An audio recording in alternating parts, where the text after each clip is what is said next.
Bienvenidos. En este video, nos adentraremos en las profundidades de la Biblia como nunca antes. Durante la próxima hora, exploraremos enseñanzas y revelaciones que transformarán tu entendimiento espiritual, desde los relatos más antiguos hasta las lecciones más profundas de fe y sabiduría. Juntos descubriremos las verdades eternas que han moldeado civilizaciones y tocado corazones. Prepárate para un viaje de descubrimiento y aprendizaje que no solo enriquecerá tu conocimiento, sino que también fortalecerá tu relación con lo divino. Comencemos este viaje juntos hacia el conocimiento y la comprensión más profunda de la palabra de Dios. La Biblia, uno de los libros más influyentes en la historia de la humanidad, no surgió de la noche a la mañana, sino que fue el resultado de un proceso largo y complejo que se extendió a lo largo de más de 1000 años. Su creación es una historia fascinante de fe, tradición y preservación que comienza mucho antes de que se escribiera la primera palabra. En los albores de la historia del pueblo hebreo, las historias que eventualmente formarían parte de las Escrituras se transmitían de generación en generación a través de la tradición oral. Alrededor de fogatas y en celebraciones religiosas, los antiguos israelitas contaban las historias de la creación, el diluvio, los patriarcas y el éxodo de Egipto. Estas narraciones orales no eran simples cuentos, sino la historia sagrada de un pueblo y su relación con su Dios.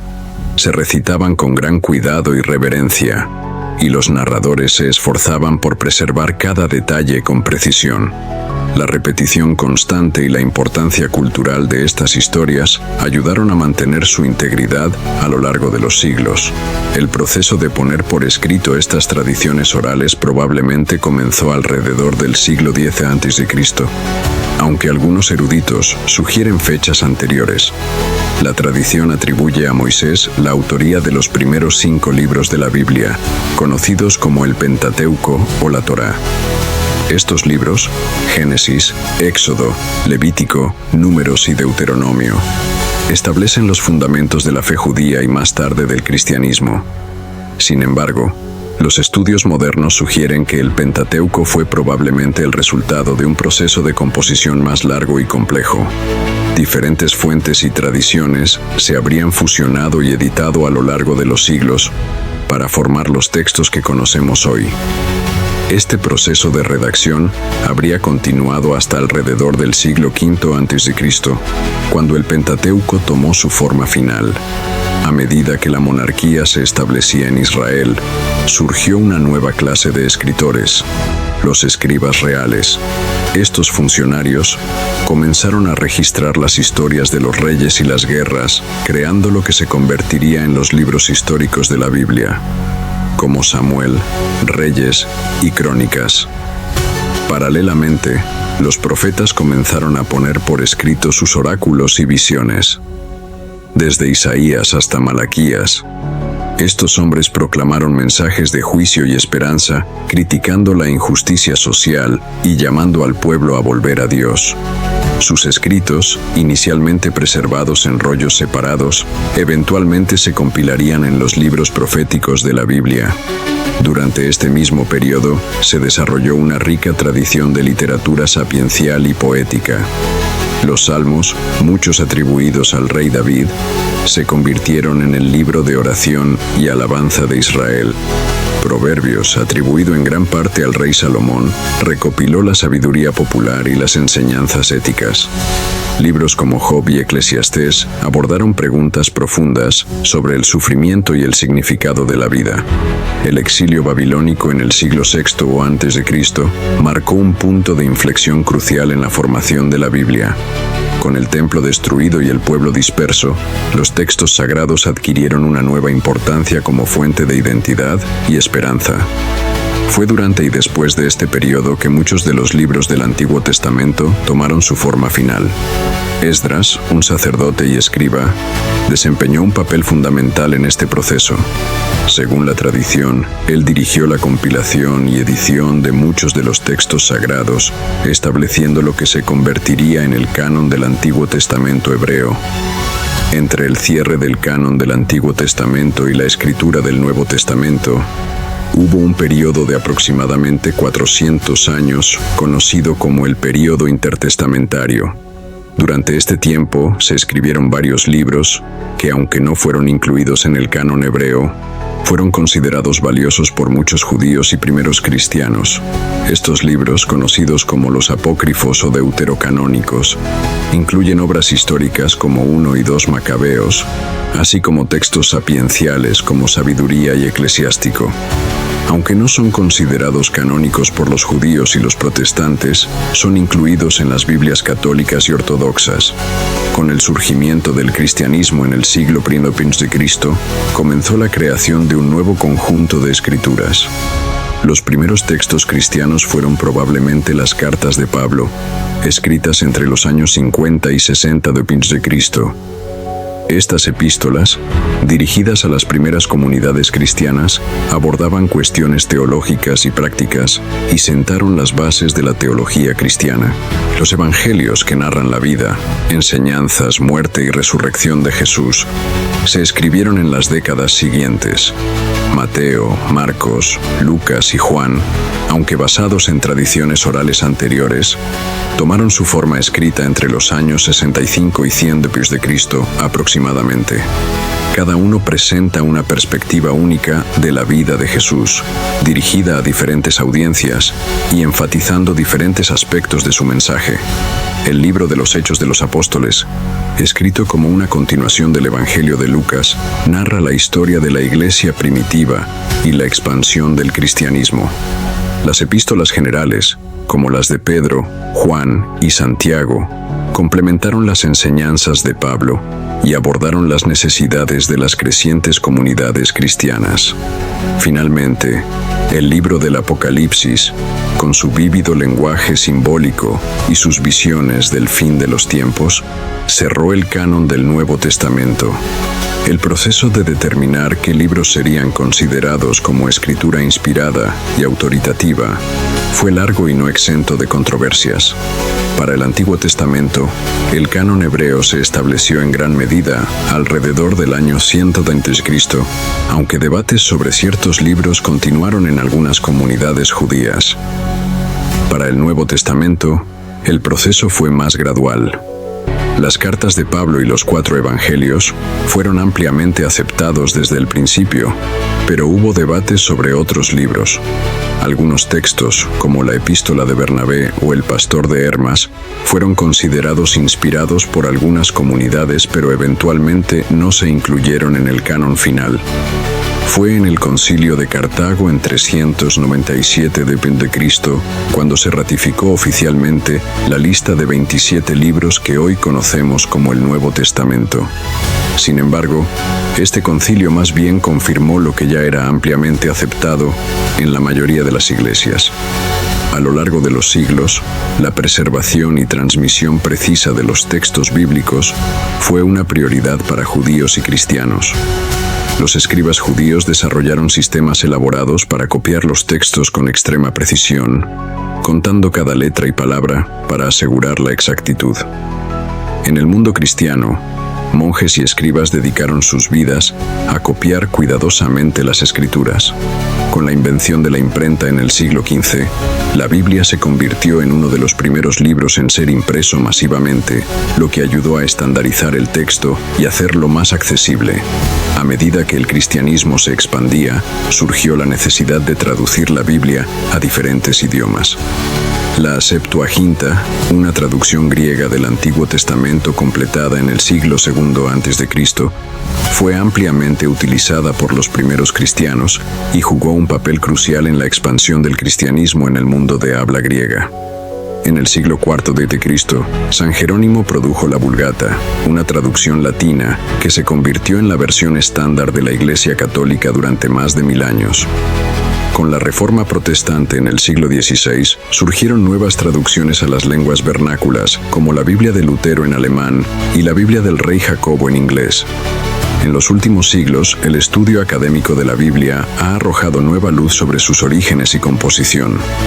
La crítica textual ha trabajado para reconstruir los textos originales, comparando miles de manuscritos antiguos. La arqueología ha proporcionado contexto histórico y en muchos casos ha confirmado detalles de las narraciones bíblicas. Al mismo tiempo, métodos de estudio como la crítica de fuentes, la crítica de formas y la crítica de la redacción han permitido a los eruditos examinar las capas de tradición y composición que conforman los textos bíblicos. Estos estudios han llevado a un entendimiento más profundo de cómo se formó la Biblia y cómo fue entendida por sus autores y audiencias originales. La creación de la Biblia fue un proceso largo y complejo que involucró a innumerables personas a lo largo de más de un milenio.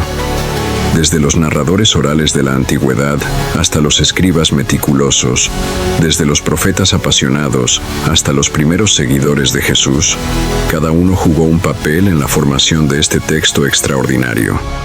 Hoy, la Biblia sigue siendo un libro vivo, leído y estudiado por millones en todo el mundo. Continúa siendo traducida a nuevos idiomas y formatos, alcanzando nuevas audiencias en cada generación. Para los creyentes, es mucho más que un artefacto histórico o una obra literaria.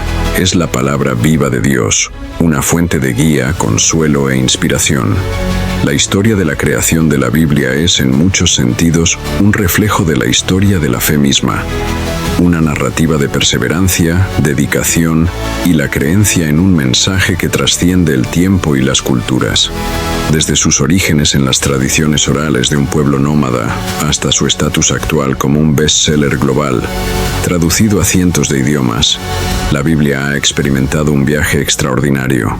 Ha sobrevivido persecuciones, guerras y cambios culturales masivos.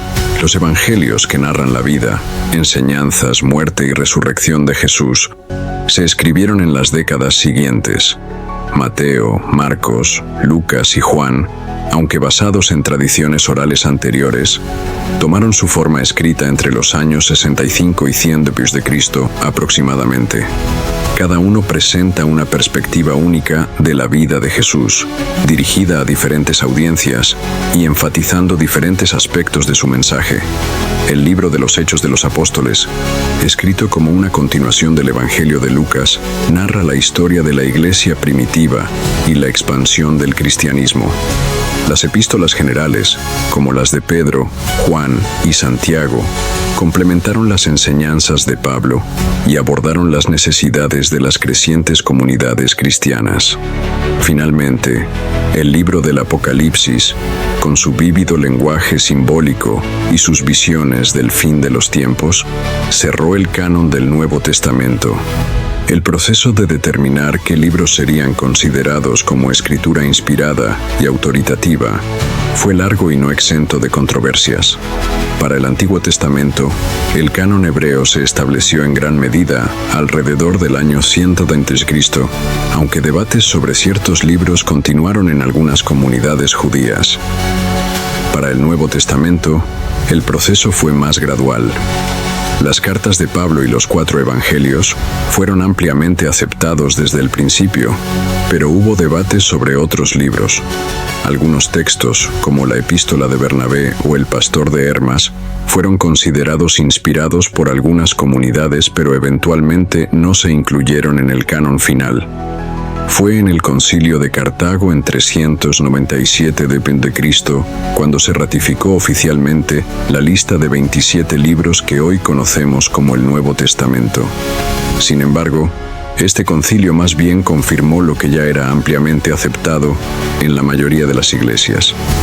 A lo largo de los siglos, la preservación y transmisión precisa de los textos bíblicos fue una prioridad para judíos y cristianos.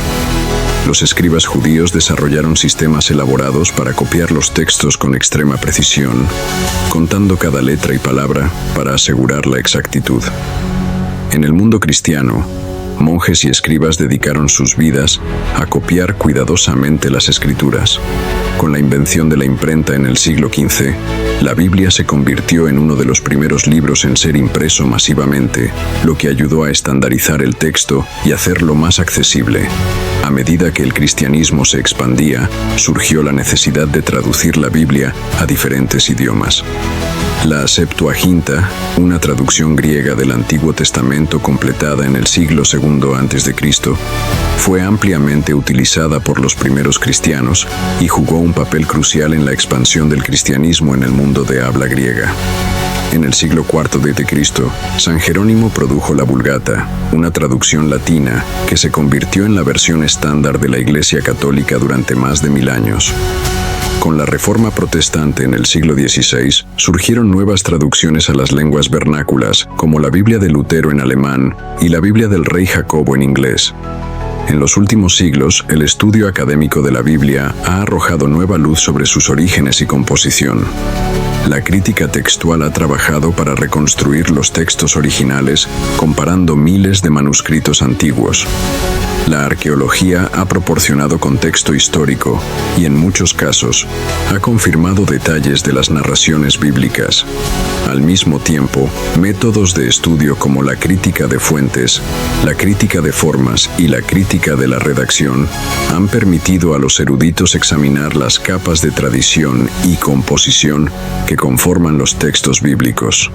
Estos estudios han llevado a un entendimiento más profundo de cómo se formó la Biblia y cómo fue entendida por sus autores y audiencias originales. La creación de la Biblia fue un proceso largo y complejo que involucró a innumerables personas a lo largo de más de un milenio. Desde los narradores orales de la antigüedad hasta los escribas meticulosos, desde los profetas apasionados hasta los primeros seguidores de Jesús, cada uno jugó un papel en la formación de este texto extraordinario. Hoy, la Biblia sigue siendo un libro vivo, leído y estudiado por millones en todo el mundo. Continúa siendo traducida a nuevos idiomas y formatos, alcanzando nuevas audiencias en cada generación. Para los creyentes, es mucho más que un artefacto histórico o una obra literaria. Es la palabra viva de Dios, una fuente de guía, consuelo e inspiración. La historia de la creación de la Biblia es, en muchos sentidos, un reflejo de la historia de la fe misma. Una narrativa de perseverancia, dedicación y la creencia en un mensaje que trasciende el tiempo y las culturas.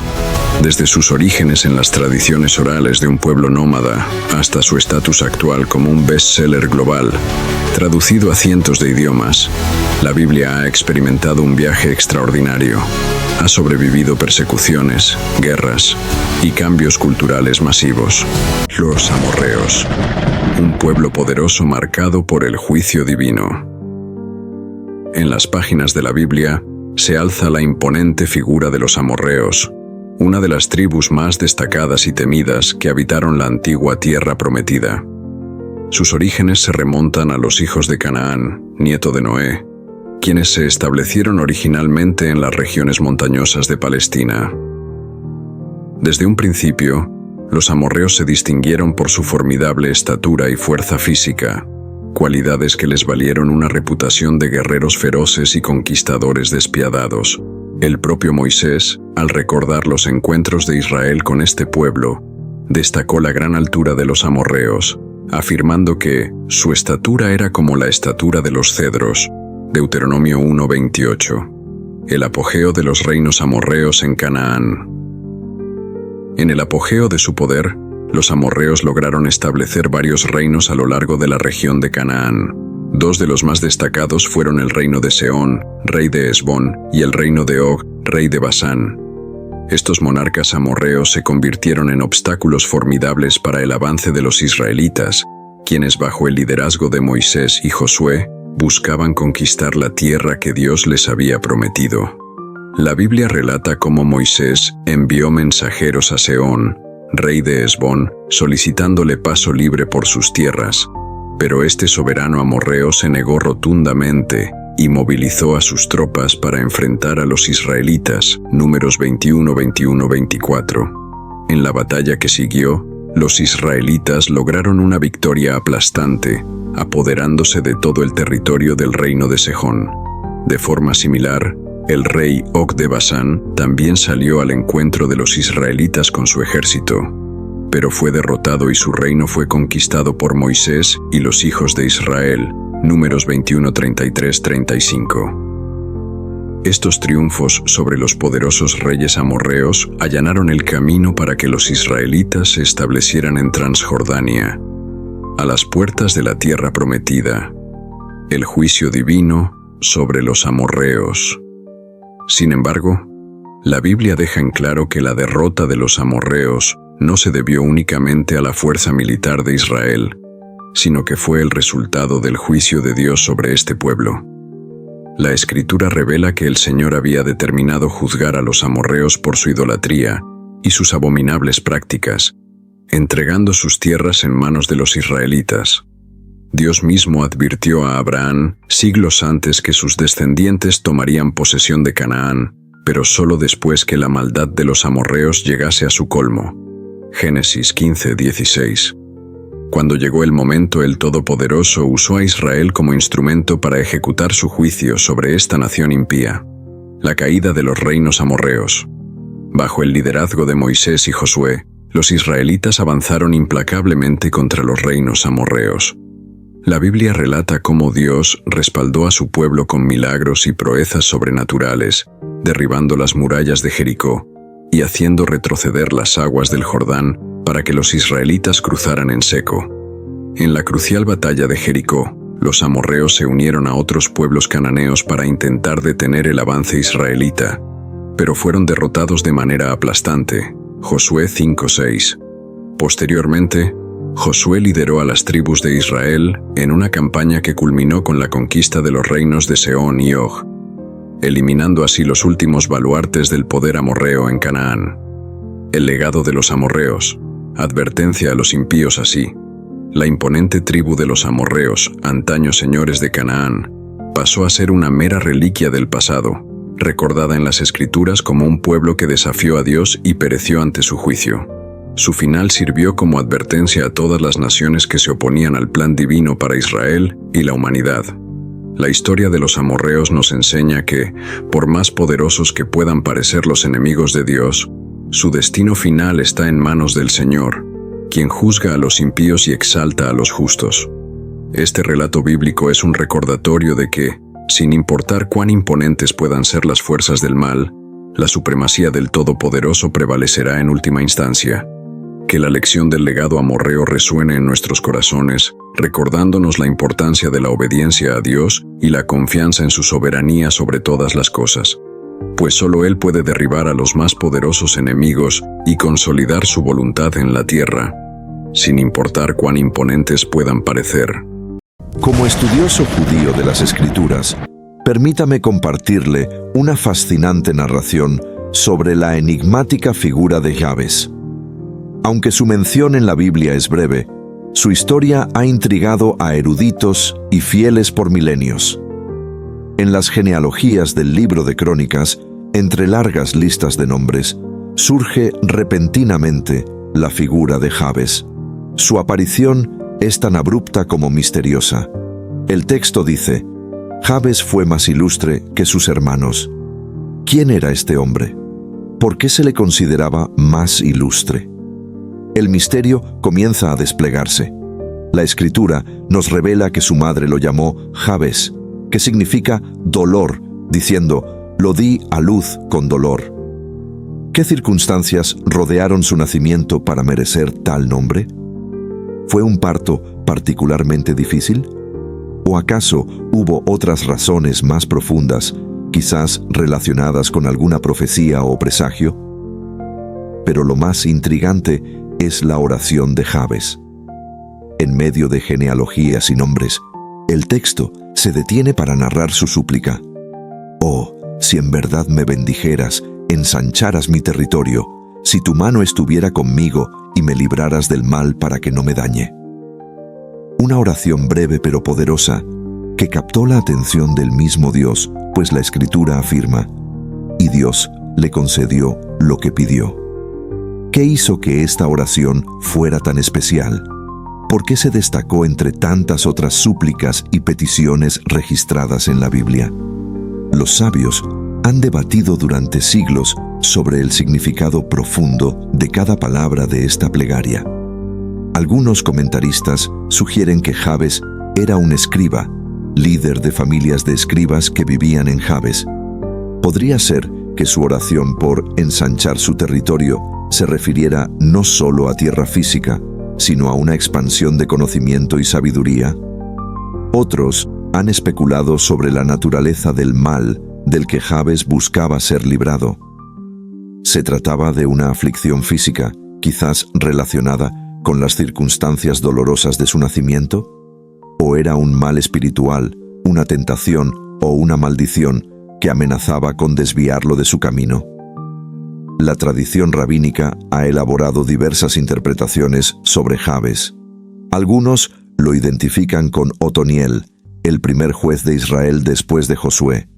Esta conexión sugeriría que Jabes no solo fue un hombre de oración, sino también un líder militar y judicial.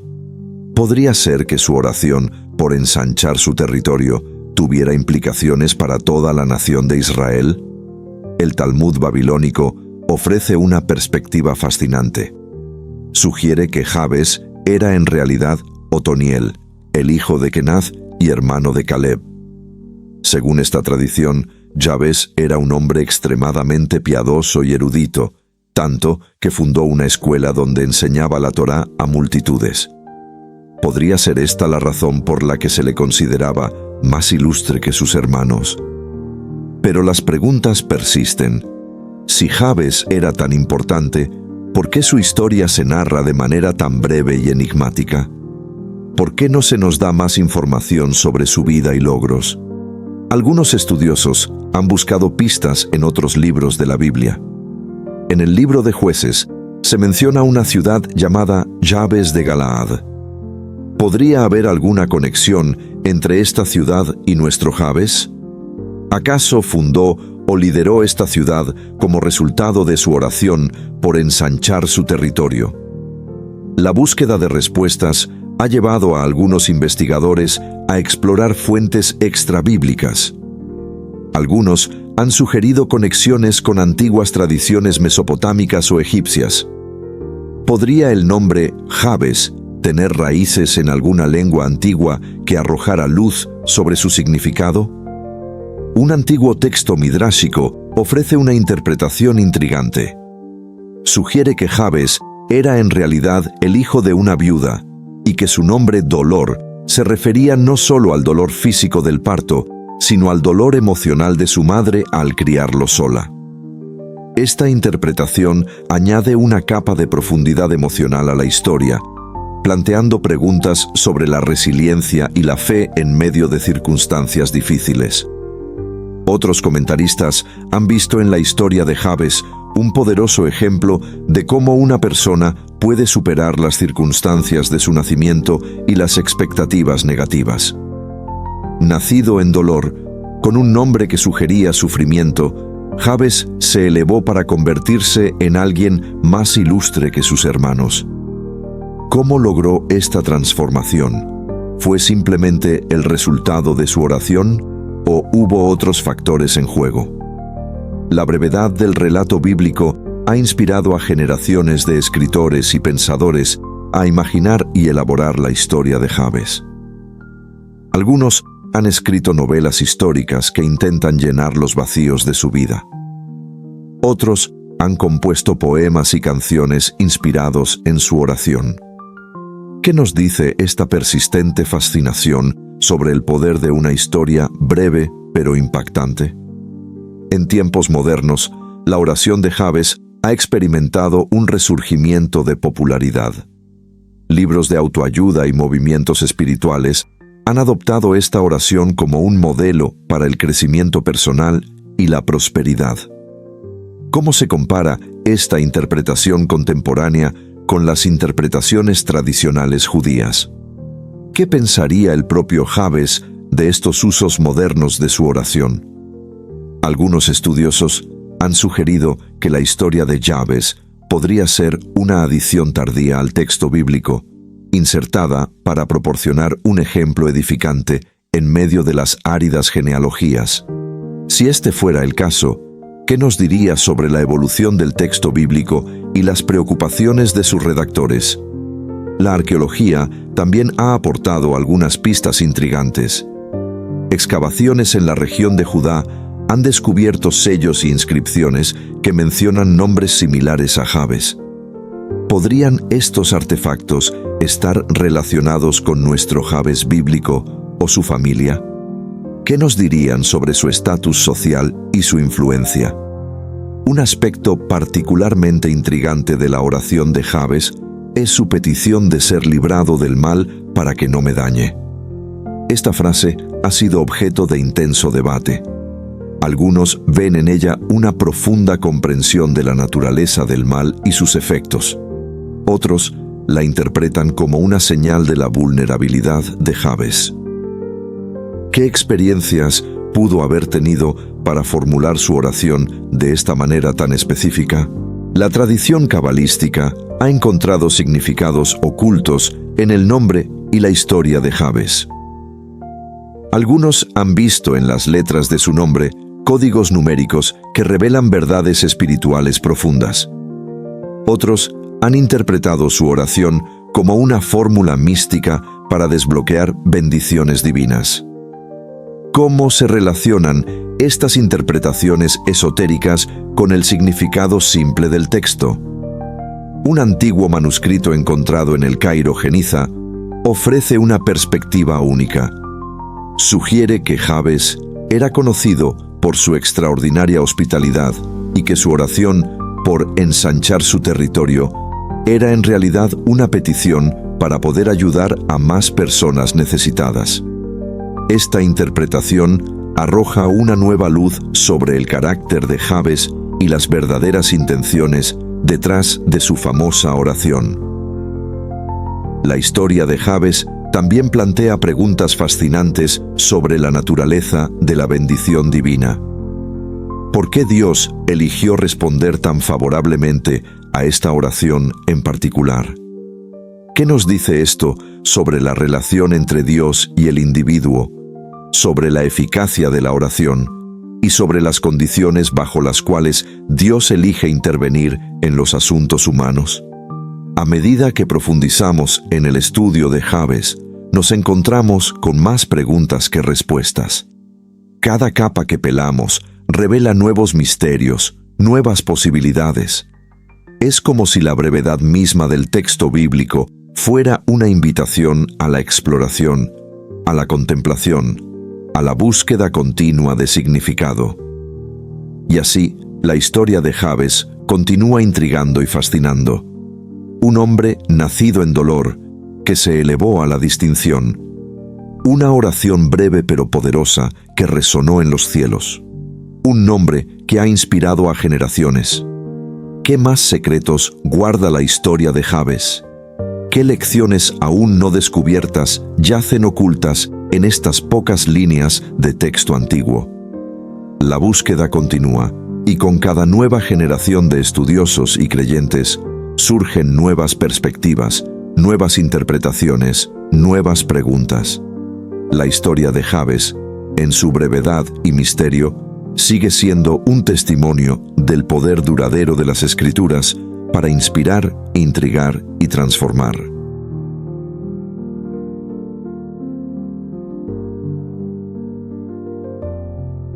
Hoy te contaré la vida de Jesús en 3 minutos. Hace mucho tiempo, en el hermoso jardín del Edén, Dios creó a Adán y Eva. Aunque vivían en un lugar perfecto, desobedecieron a Dios, trayendo tristeza y separación. Desde ese momento, la humanidad necesitaba a alguien que pudiera ayudar a todos a reconciliarse con Dios. Esa persona especial sería Jesús, el Hijo de Dios. Jesús nació hace más de 2000 años en Belén. Su madre, María, y su padre adoptivo, José, sabían que él era especial. Un ángel había anunciado su nacimiento y pastores y sabios vinieron a adorarlo. Nació en un establo y fue acostado en un pesebre, rodeado de animales y pastores que vinieron a verlo. Jesús creció en Nazaret, ayudando a José en su taller de carpintería y aprendiendo sobre Dios. A los 12 años, sorprendió a los maestros en el templo con su sabiduría.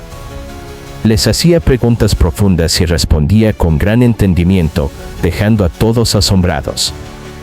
Cuando Jesús cumplió 30 años, fue bautizado por su primo Juan el Bautista en el río Jordán. Al ser bautizado, el cielo se abrió y una voz dijo: «Este es mi Hijo amado, en quien tengo complacencia». Después de su bautismo, Jesús fue al desierto, donde pasó 40 días sin comer y fue tentado por el diablo, pero resistió todas las tentaciones. Jesús empezó su ministerio viajando de pueblo en pueblo, enseñando a la gente sobre el amor de Dios y cómo vivir correctamente. Realizó muchos milagros, convirtió agua en vino, sanó a los enfermos, dio vista a los ciegos y calmó tormentas. Alimentó a miles de personas con solo unos pocos panes y peces, mostrando el poder y la compasión de Dios. Jesús eligió a 12 discípulos para que lo ayudaran y aprendieran de él. Les enseñó a amar a los demás, a perdonar y a confiar en Dios. Uno de sus mensajes más importantes fue el Sermón del Monte, donde habló sobre la bienaventuranza, la humildad y la misericordia. Pero no todos estaban contentos con lo que Jesús hacía y decía.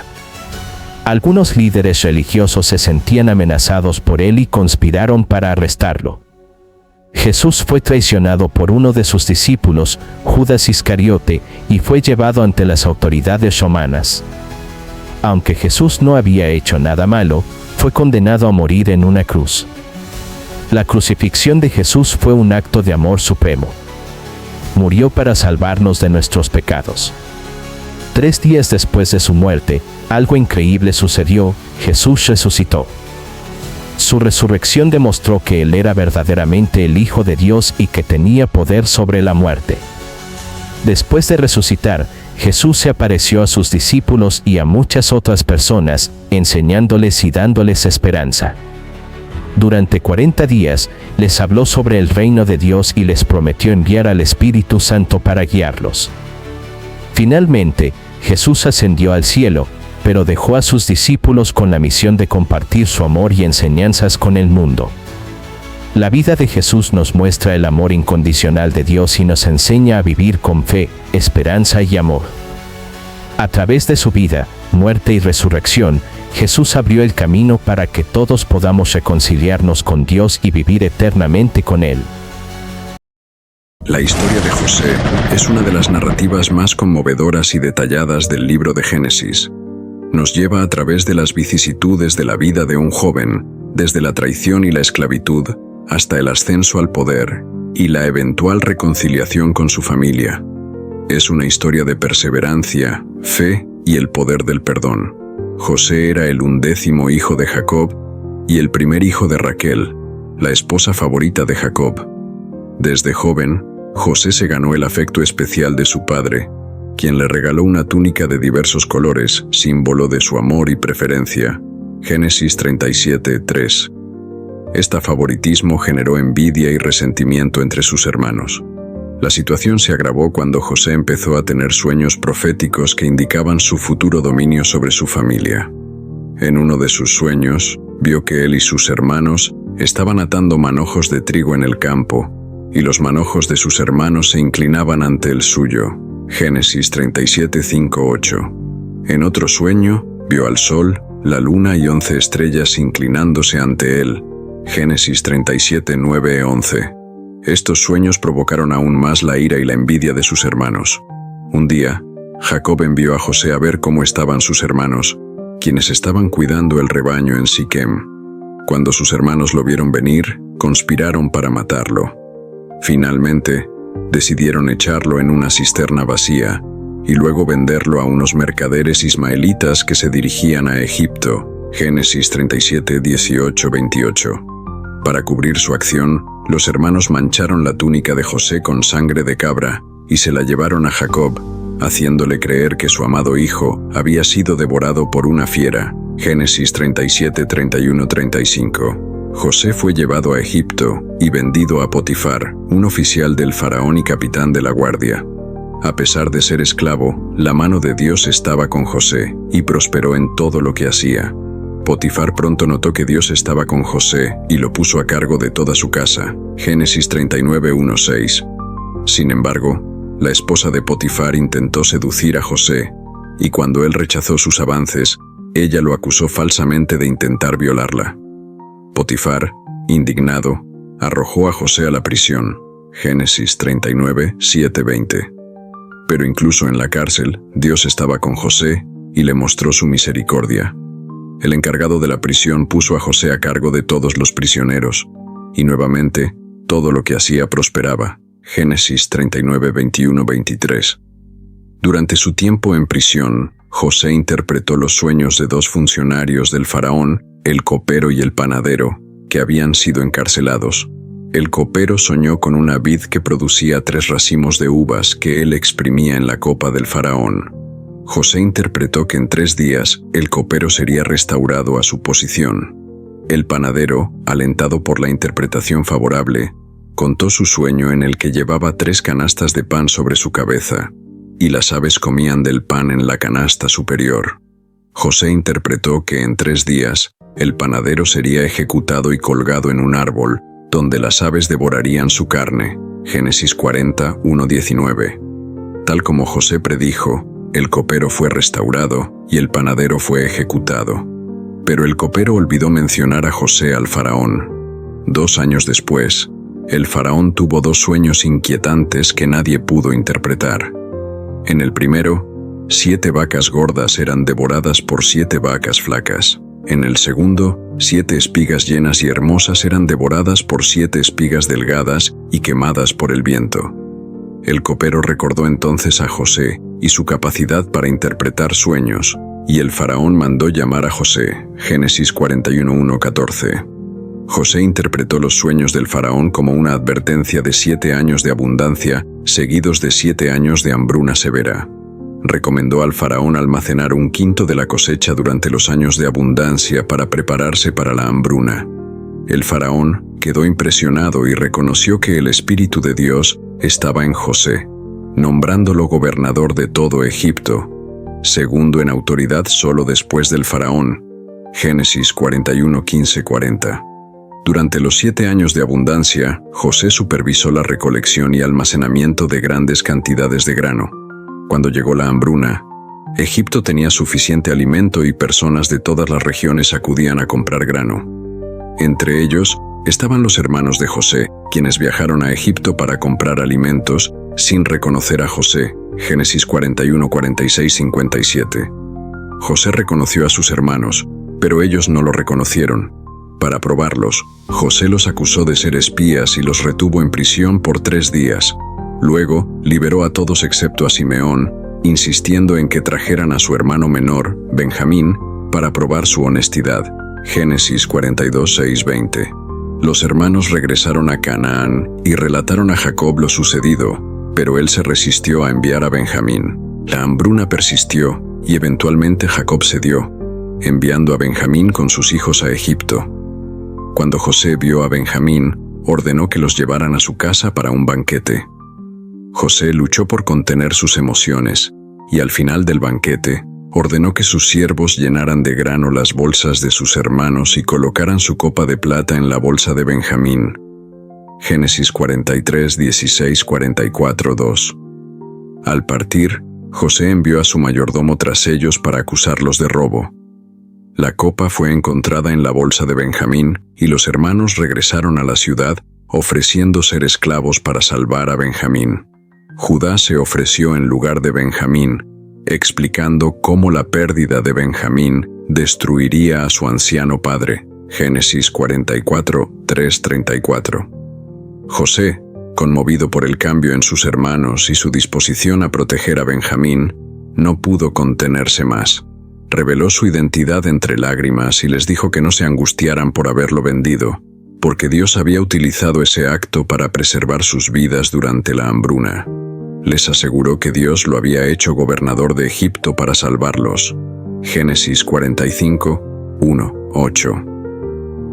José envió a sus hermanos de regreso a Canaán con abundantes provisiones y carros para traer a su padre y sus familias a Egipto. Jacob, al enterarse de que José estaba vivo y era el gobernador de Egipto, se llenó de alegría y decidió ir a Egipto. Al llegar, Jacob y José se abrazaron y lloraron largamente. Génesis 45, 9, 28, 46, 28, 30. José estableció a su familia en la región de Gosén, donde vivieron prósperamente bajo su protección. Cuando Jacob murió, José y sus hermanos lo enterraron en la cueva de Macpela, en la tierra de Canaán, junto a sus antepasados. Génesis 47, 11, 12, 49, 29, 50, 14. Después de la muerte de Jacob, los hermanos de José temieron que él se vengara. Se acercaron a él suplicando perdón. José, con lágrimas, los consoló y reafirmó que lo que ellos habían planeado para mal, Dios lo había usado para bien, para salvar muchas vidas. Les aseguró que no les haría daño y los cuidaría a ellos y a sus hijos. Génesis 50, 15, 21. La historia de José es un testimonio del poder de la fe, la perseverancia y el perdón. A pesar de las adversidades y las traiciones, José mantuvo su fe en Dios y finalmente fue recompensado. Su capacidad para perdonar a sus hermanos y ver la mano de Dios en su sufrimiento es una lección poderosa de la providencia divina y la redención. El único hombre que vio a Dios, la historia de Moisés.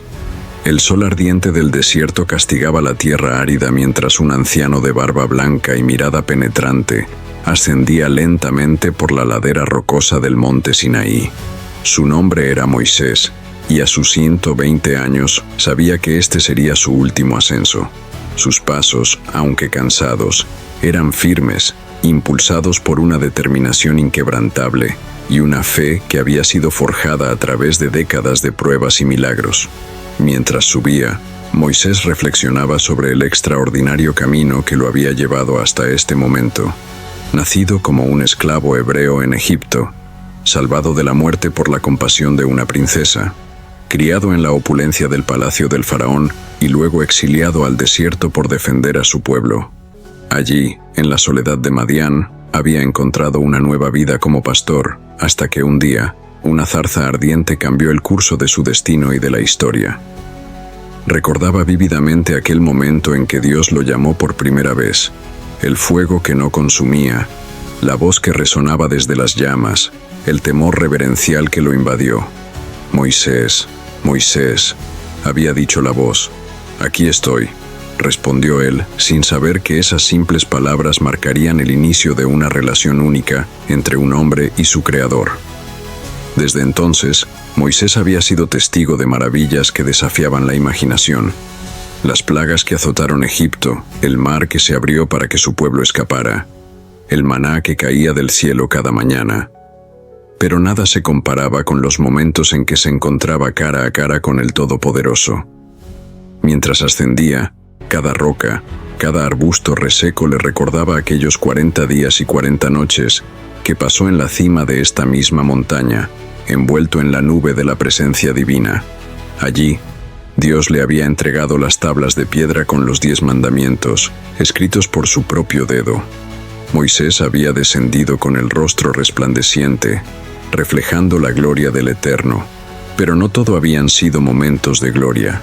También recordaba la amargura de ver a su pueblo adorando un becerro de oro, la ira que lo llevó a romper las primeras tablas, y la intercesión desesperada por la salvación de Israel. «Bórrame de tu libro», había suplicado a Dios, dispuesto a sacrificar su propia eternidad por el bien de su pueblo. A medida que se acercaba a la cima, Moisés pensaba en las innumerables veces que había entrado en la tienda del encuentro, ese santuario portátil donde hablaba con Dios cara a cara, como quien habla con un amigo. Allí la columna de nube descendía y se quedaba a la entrada de la tienda, mientras todo el campamento observaba con asombro. En esos momentos íntimos, Moisés había aprendido a conocer los caminos de Dios, a entender su corazón, a discernir su voluntad para el pueblo. Recordaba con humildad el día en que, abrumado por la responsabilidad de liderar a una nación rebelde, había implorado: «Muéstrame tu gloria». La respuesta de Dios resonaba aún en su memoria: «Haré pasar toda mi bondad delante de ti, pero no podrás ver mi rostro, porque nadie puede verme y seguir viviendo». Aquel día, oculto en la hendidura de una roca y cubierto por la mano de Dios, Moisés había vislumbrado la parte posterior de la gloria divina. Fue una experiencia que lo transformó profundamente, llenándolo de un temor reverencial y un amor inconmensurable hacia el Creador. Ahora, mientras sus pies cansados alcanzaban finalmente la cima del monte Nebo, Moisés sabía que estaba a punto de tener su encuentro final con Dios en esta tierra. El Señor le había dicho que no entraría en la tierra prometida debido a su desobediencia en Meriba, donde golpeó la roca en lugar de hablarle como Dios le había ordenado. Aunque el castigo le dolía, Moisés aceptaba la justicia divina con humildad. De pie en la cumbre, Moisés contempló el vasto panorama que se extendía ante sus ojos. A lo lejos, las tierras fértiles de Canaán brillaban bajo el sol de la tarde. Podía distinguir el valle del Jordán, las colinas de Judea, los campos de Jericó, la ciudad de las palmeras. Era la tierra que Dios había prometido a Abraham, Isaac y Jacob, la tierra que fluía leche y miel, el hogar que el pueblo de Israel había anhelado durante 40 años de peregrinación por el desierto. Mientras observaba, Moisés sintió la presencia de Dios envolviéndolo, más cercana y tangible que nunca. No era la nube imponente de sus encuentros anteriores, sino una presencia suave y reconfortante, como el abrazo de un padre a su hijo amado. «Esta es la tierra que juré dar a Abraham, a Isaac y a Jacob», dijo la voz de Dios, suave pero clara como el cristal. «Te he permitido verla con tus ojos, pero no pasarás a ella». Moisés cerró los ojos, dejando que las palabras de Dios penetraran en su corazón. No había amargura en él, solo gratitud por haber sido elegido para guiar a su pueblo hasta este momento. Sabía que su tarea estaba cumplida y que era hora de pasar el bastón a la siguiente generación. «Señor», susurró Moisés, su voz quebrada por la emoción, «tú has sido nuestra morada en todas las generaciones. Antes que nacieran los montes y formaras la tierra y el mundo, desde el siglo y hasta el siglo, tú eres Dios». Mientras oraba, Moisés sintió que su espíritu se elevaba, trascendiendo los límites de su cuerpo mortal. En ese momento sublime, experimentó una claridad y una comprensión que superaban todo lo que había conocido antes. Vio la historia de la humanidad desplegarse ante sus ojos, desde la creación hasta la redención final. Contempló el plan eterno de Dios, la promesa del Mesías, el futuro glorioso que aguardaba a los fieles. Y entonces, en un instante de gracia infinita, Moisés vio a Dios como nunca antes lo había visto. No fue una visión física, pues ningún hombre puede ver el rostro de Dios y vivir, sino una revelación espiritual tan profunda y abarcadora que desafiaba toda descripción. En ese momento, Moisés comprendió plenamente el amor, la justicia, la misericordia y la santidad de Dios. Vio la perfecta unidad de todos los atributos divinos, la armonía absoluta del ser de Dios. Lágrimas de gozo rodaban por las mejillas arrugadas de Moisés mientras experimentaba esta comunión perfecta con su Creador. Todas las preguntas encontraban respuesta, todas las dudas se disipaban, todos los temores se desvanecían en la luz de esta revelación suprema. Moisés entendió entonces por qué era llamado el único hombre que vio a Dios. No porque hubiera contemplado la esencia divina con sus ojos mortales, sino porque había sido llevado a un nivel de intimidad y conocimiento de Dios que ningún otro ser humano había experimentado hasta entonces. Había caminado con Dios, había hablado con Él, había reflejado su gloria, había intercedido por su pueblo, había sido un instrumento de los milagros divinos. Mientras su espíritu se preparaba para dejar este mundo, Moisés tuvo una última visión del futuro. Vio a Josué liderando al pueblo a través del Jordán. Vio los años de conquista y establecimiento en la tierra prometida. Vio los altibajos de Israel, los momentos de fidelidad y los de rebelión. Y más allá, en un futuro distante, vio la venida del Mesías, aquel que sería mayor que él, el profeta definitivo que Dios levantaría de entre sus hermanos. Con un suspiro de satisfacción y paz, Moisés sintió que su espíritu se desprendía suavemente de su cuerpo terrenal. No hubo dolor, no hubo lucha, solo una transición serena a la presencia plena de aquel a quien había servido fielmente durante tantos años. En el valle abajo, Josué y los ancianos de Israel esperaban el regreso de Moisés. Cuando pasaron las horas y el líder no descendió de la montaña, supieron que el siervo de Dios había partido. Un duelo de 30 días se extendió por todo el campamento, mientras el pueblo lloraba la pérdida de aquel que los había liberado de la esclavitud, les había dado la ley y los había guiado a través del desierto. Pero incluso en su dolor, los israelitas encontraron consuelo en las últimas palabras que Moisés les había dirigido. El Señor tu Dios es quien va delante de ti. Él estará contigo, no te dejará ni te desamparará. No temas ni te desanimes. Con estas palabras resonando en sus corazones, el pueblo se preparó para entrar en la tierra prometida, llevando consigo el legado de Moisés, la ley, la fe en un Dios único y la promesa de una relación especial entre el Creador y su pueblo escogido.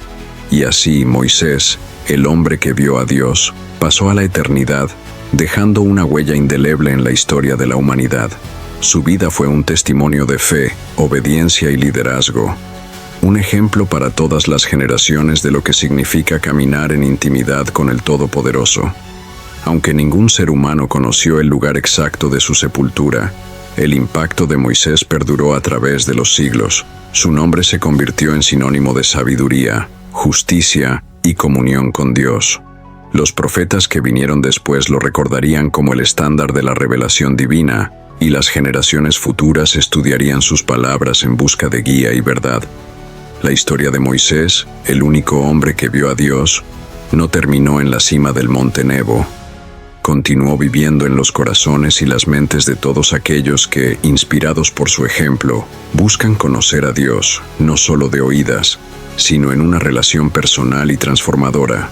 Y aunque ningún otro mortal llegaría a ver a Dios de la manera en que Moisés lo hizo, su vida quedó como un faro de esperanza, un recordatorio de que el Creador del universo desea revelarse a aquellos que lo buscan con todo su corazón. La promesa quedó grabada para siempre. Bienaventurados los de limpio corazón, porque ellos verán a Dios. Permítame sumergirles en la fascinante y poco explorada historia de Simón, conocido como Pedro, un hombre cuya vida fue transformada de manera extraordinaria por su encuentro con Jesús de Nazaret. Simón nació en Betsaida, un pequeño pueblo pesquero a orillas del mar de Galilea. Hijo de Jonás, creció en un ambiente humilde, rodeado del aroma a pescado y el constante vaivén de las olas. Desde joven, sus manos se acostumbraron al peso de las redes y su piel se curtió bajo el sol inclemente de Galilea. Pero, ¿qué sabemos realmente de sus primeros años? ¿Qué experiencias moldearon al hombre que llegaría a ser un pilar de la fe cristiana? Algunos escritos rabínicos sugieren que Simón, como muchos jóvenes galileos de su tiempo, podría haber simpatizado con movimientos nacionalistas que buscaban liberar a Israel del yugo romano. ¿Fue esta inquietud política lo que lo preparó para responder al llamado de Jesús? ¿O acaso hubo experiencias más personales, quizás pérdidas o desengaños, que lo dejaron anhelando algo más profundo? El día que Simón conoció a Jesús, su vida cambió para siempre. Los evangelios nos cuentan sobre una pesca milagrosa, pero ¿qué pasaba por la mente de Simón en ese momento? Imaginen a este pescador experimentado, probablemente escéptico al principio, viendo sus redes rebosantes de peces después de una noche infructuosa. El asombro debió dar paso rápidamente al temor reverencial cuando Simón se dio cuenta de que estaba en presencia de algo o alguien que trascendía su comprensión. La decisión de seguir a Jesús no debió ser fácil. Simón estaba casado, tenía responsabilidades. ¿Cómo reaccionó su esposa ante esta decisión? Los evangelios guardan silencio sobre este aspecto, pero podemos imaginar conversaciones tensas, lágrimas derramadas, promesas hechas. ¿Entendió ella la magnitud de lo que estaba sucediendo? ¿O vio simplemente a su marido abandonando sus responsabilidades por un sueño? A medida que seguía a Jesús, Simón, ahora llamado Pedro, se encontró en un mundo completamente nuevo. De repente, este pescador inculto estaba escuchando enseñanzas profundas sobre el reino de Dios, presenciando milagros asombrosos y enfrentándose a preguntas que nunca antes se había planteado. Los evangelios nos muestran a un Pedro impulsivo, que a menudo hablaba antes de pensar.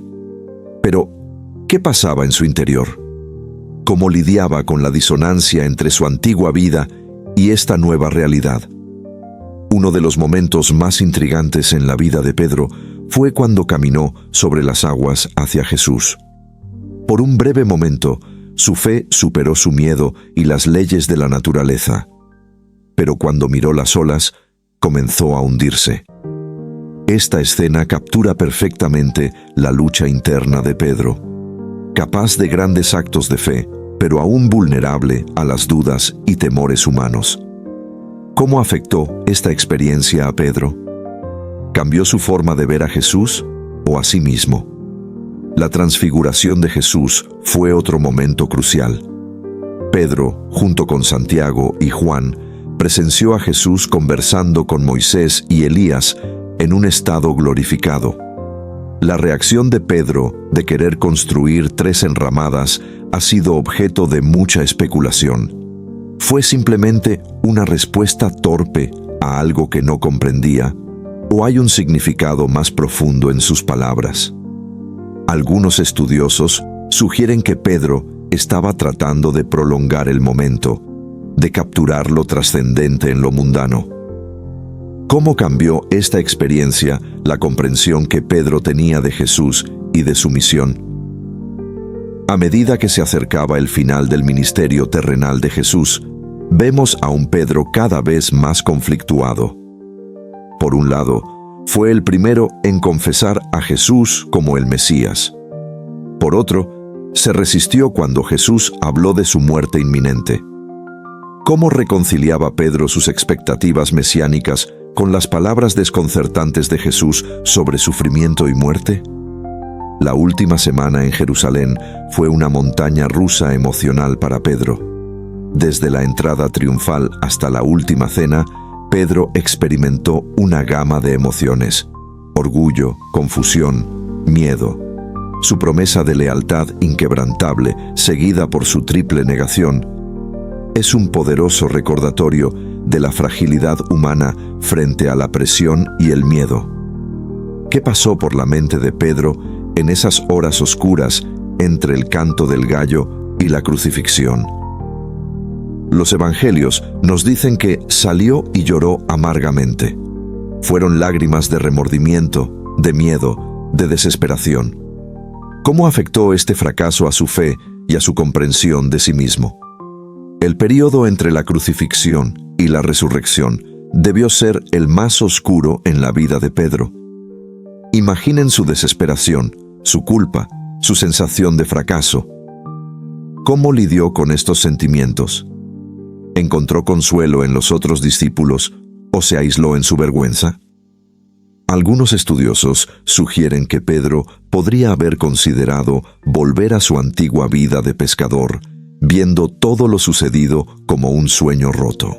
El encuentro con el Jesús resucitado marcó el inicio de una nueva etapa en la vida de Pedro. La triple afirmación de su amor por Jesús, correspondiendo a su triple negación, fue un momento poderoso de redención y comisión. ¿Cómo cambió este encuentro la comprensión que Pedro tenía de la misión de Jesús y de su propio papel en ella? Fue en este momento cuando Pedro finalmente entendió el significado de la muerte y resurrección de Jesús. El día de Pentecostés marca otro punto de inflexión. La transformación de Pedro de un pescador temeroso a un predicador audaz es asombrosa. Su sermón, registrado en Hechos 2, muestra una comprensión profunda de las Escrituras y una capacidad para aplicarlas a la situación presente. ¿Cómo adquirió Pedro esta habilidad? ¿Fue puramente obra del Espíritu Santo o también el resultado de años de escuchar y reflexionar sobre las enseñanzas de Jesús? Los años siguientes vieron a Pedro liderando la iglesia primitiva a través de desafíos internos y externos. Su encuentro con Cornelio y la subsecuente visión en Jope revelan que incluso como líder, Pedro seguía aprendiendo y creciendo. Su disposición a cambiar sus puntos de vista sobre los gentiles muestra una humildad y apertura notables. ¿Cómo reconcilió Pedro estas nuevas revelaciones con su formación judía? ¿Cómo manejó las tensiones que surgieron en la comunidad de creyentes? La tradición nos habla de los viajes misioneros de Pedro, aunque los detalles son escasos. ¿Cómo fue recibido en las sinagogas donde predicaba que Jesús era el Mesías? ¿Cómo manejó la oposición y la persecución? Su carta, 1 Pedro, nos da algunas pistas sobre los desafíos que enfrentaban los creyentes y cómo Pedro los alentaba a permanecer firmes en la fe. Los últimos años de Pedro en Roma están envueltos en leyenda y misterio.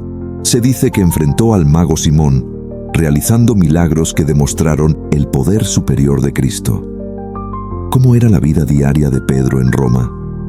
¿Cómo se relacionaba con la comunidad cristiana allí, muchos de los cuales probablemente nunca habían conocido a Jesús en persona? La crucifixión de Pedro, solicitando ser colgado cabeza abajo por considerarse indigno de morir de la misma manera que su maestro, es un poderoso símbolo de su humildad final y su identificación total con Cristo. ¿Qué pensamientos pasaron por la mente de Pedro en sus últimos momentos? ¿Recordó aquel día lejano en Galilea cuando Jesús lo llamó a ser pescador de hombres? La vida de Pedro continúa fascinando e intrigando a estudiosos y creyentes por igual. Su journey desde un simple pescador hasta un pilar de la iglesia primitiva es un testimonio del poder transformador del encuentro con lo divino. Nos desafía a considerar nuestras propias transformaciones y luchas espirituales. ¿Qué podemos aprender de sus triunfos y fracasos? ¿Cómo nos inspira su valentía y su disposición a cambiar y crecer? La historia de Pedro nos recuerda que la fe es un camino de crecimiento continuo, lleno de altibajos, momentos de duda y triunfos inesperados. Nos invita a reflexionar sobre el poder del perdón y la gracia para cambiar vidas, y sobre la capacidad del ser humano para trascender sus limitaciones cuando se encuentra con algo más grande que sí mismo.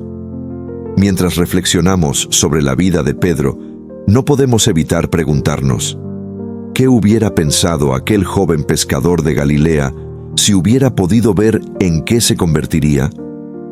¿Y qué potencial inexplorado yace dormido en cada uno de nosotros, esperando ser despertado por un encuentro transformador?